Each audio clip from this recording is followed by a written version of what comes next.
കാന്തല്ലൂരിലെ കുറച്ച് കാഴ്ചകളൊക്കെ കണ്ടതിന് ശേഷം നമ്മൾ വട്ടവടയിലേക്ക് എത്തി. ഇതിന് മുന്നേ എൻ്റെ ഒരു വട്ടവടയിലുള്ള ഒരു വീഡിയോയിൽ ഞാൻ കാണിച്ചിട്ടുണ്ടായിരുന്നു ഡ്രീം വാലി റിസോർട്ട്.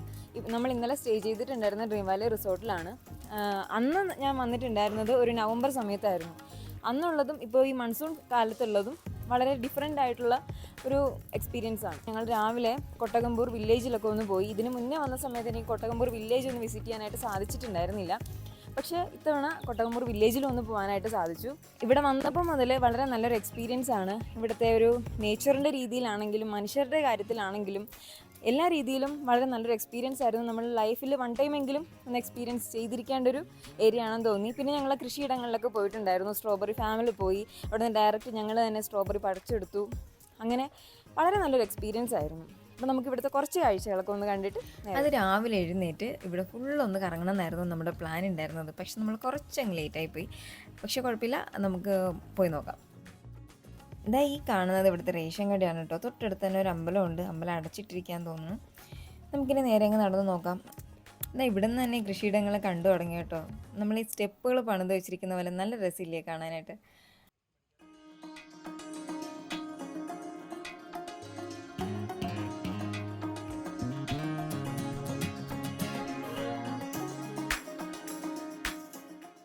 ചുമ്മാ ഈ വഴിയിലൂടെ നടക്കാൻ തന്നെ നല്ല രസമുണ്ട് കേട്ടോ. അധികം ആളും ബഹളവും ഒന്നുമില്ല. സൈഡിലൊരു കുതിര നിന്ന് പുല്ല് തിന്നുന്നുണ്ട്. നടന്നു കുഴഞ്ഞാലേ ഇനിയൊരു ചായ കുടിച്ചേക്കാന്ന് കരുതി.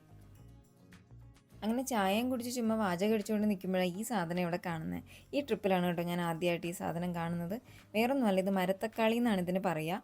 നമ്മുടെ കറക്റ്റ് തക്കാളി പോലെ തന്നെയാണ്, പക്ഷേ തക്കാളിയേക്കാൾ കുറച്ചുകൂടി ഇതിന് മധുരമുണ്ട്. അതായത് താഴെ കാണുന്ന ഫുള്ള് സ്ട്രോബെറി ആണ് കേട്ടോ. അത്യാവശ്യം പാകമായിട്ട് തന്നെ നിൽക്കുകയാണ്. അപ്പോൾ ഞങ്ങൾ കുറച്ച് ഇവിടെ നിന്ന് പറിച്ച് നമ്മൾ വില കൊടുത്ത് വാങ്ങി.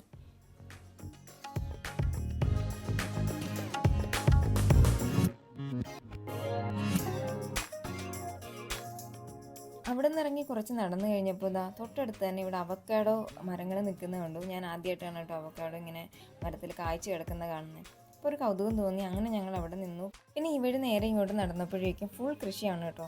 ഈ കാണുന്ന ഫുൾ ബട്ടർ ബീൻസ് ആണെന്നാണ് പറഞ്ഞത്. കണ്ടപ്പോൾ പയറിൻ്റെ വർഗ്ഗം പോലെ തോന്നി.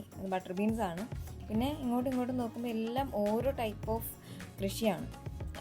അങ്ങോട്ട് നമുക്ക് ഡയറക്റ്റ് നമുക്ക് ഇറങ്ങി ചെല്ലാനായിട്ട് പറ്റത്തില്ല. അങ്ങനെ ആരും അധികം ഇറങ്ങാറില്ല. അവർ കൃഷി ചെയ്യുന്നവർ മാത്രമാണ് കൂടുതലും അങ്ങോട്ട് ഇടയിലേക്കൊക്കെ ഇറങ്ങാറുള്ളത്.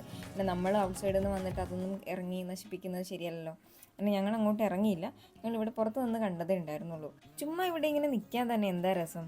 ചുറ്റും ഫുൾ പച്ചപ്പും നല്ല തണുത്ത കാറ്റും ചെറിയ ചാറ്റൽ മഴയുണ്ട് കേട്ടോ. ഒന്നോർത്താൽ നമുക്ക് ഏറ്റവും അത്യാവശ്യമുള്ള വെള്ളവും വായുവും ഫസ്റ്റ് ക്വാളിറ്റിയിൽ കിട്ടുന്ന സ്ഥലമല്ലേ. മായം കലരാത്ത പച്ചക്കറികളും ഇവിടെയുണ്ട്. പിന്നെ എന്താ നമുക്ക് വേണ്ടേ.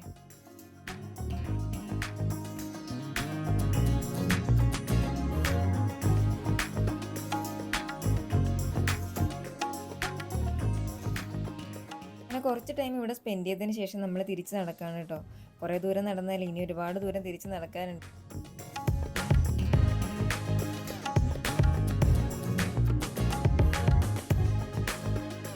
അങ്ങനെ ഫൈനലി നമ്മൾ നമ്മുടെ റിസോർട്ടിലേക്ക് തിരിച്ചെത്തി. നമ്മളിവിടെ താമസിച്ചിട്ടുണ്ടായിരുന്നത് ഇവിടുത്തെ 3 ബെഡ്റൂം കോട്ടേജിലാണ് കേട്ടോ. ഇവിടെ നേരെ കയറി വരുമ്പോൾ തന്നെ ലിവിങ് ഏരിയ ആണ്. ഇവിടെ ഒരു ഡൈനിങ് ടേബിൾ ഉണ്ട്. സൈഡിലായിട്ട് നമുക്ക് എന്തെങ്കിലും വാങ്ങുന്ന സാധനങ്ങളെല്ലാം വെക്കാനായിട്ടുള്ള അതിൻ്റെ അറേഞ്ച്മെൻറ്റ്സ് കാര്യങ്ങളെല്ലാം ഉണ്ട്. പിന്നെ 3 ബെഡ്റൂംസ് ആണ്. അതിൻ്റെ അകത്ത് തന്നെ അറ്റാച്ച്ഡ് ആയിട്ടുള്ള ബാത്റൂം ഉണ്ട്. നമുക്ക് ഒരു ഫാമിലി ആയിട്ടൊക്കെ വന്നു കഴിഞ്ഞാൽ വളരെ ഹാപ്പി ആയിട്ട് എൻജോയ് ചെയ്യാൻ പറ്റുന്ന വളരെ സ്പേഷ്യസ് ആയിട്ടുള്ളൊരു ഏരിയ ആണ്.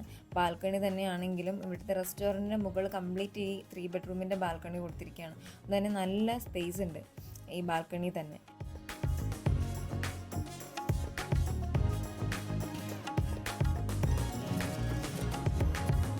ഇവിടുത്തെ പൂൾ ഏരിയയുടെ അടുത്തുനിന്ന് തന്നെയാണ് റെസ്റ്റോറൻറ്റിലേക്കുള്ള വഴി. അപ്പോൾ നമ്മൾ എന്തായാലും വിശന്ന് അലഞ്ഞ എല്ലാവരും എത്തി. അപ്പോൾ പെട്ടെന്ന് തന്നെ പോയി ബ്രേക്ക്ഫാസ്റ്റ് കഴിച്ചേക്കാമെന്ന് വിചാരിച്ചു.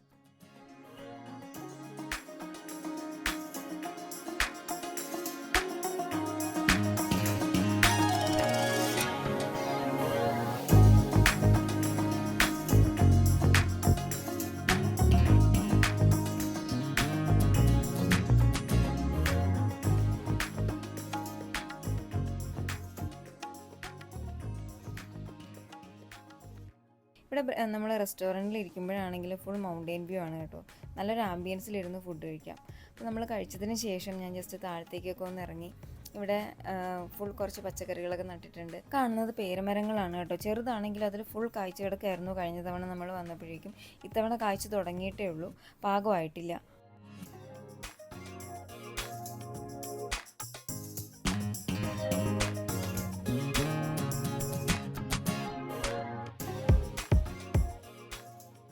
ഇവിടുത്തെ ഗാർഡനിങ് അവർ നല്ല അടിപൊളിയായിട്ട് ചെയ്തിട്ടുണ്ട്. അതുകൊണ്ട് തന്നെ നമുക്ക് കയറി വരുമ്പോൾ തന്നെ നല്ലൊരു വൈബാണ്. നമ്മളിവിടെ കുറച്ച് സമയം കറങ്ങി കിടന്നു. നല്ല ഭംഗിയുള്ള ചെടികൾ, അതും ഇവിടുത്തെ ഒരു കാലാവസ്ഥയുടെ ഗുണം കൊണ്ടായിരിക്കണം നല്ല ഭംഗിയായിട്ട് തന്നെ എല്ലാം പിടിച്ച് നിൽക്കുന്നുണ്ട്.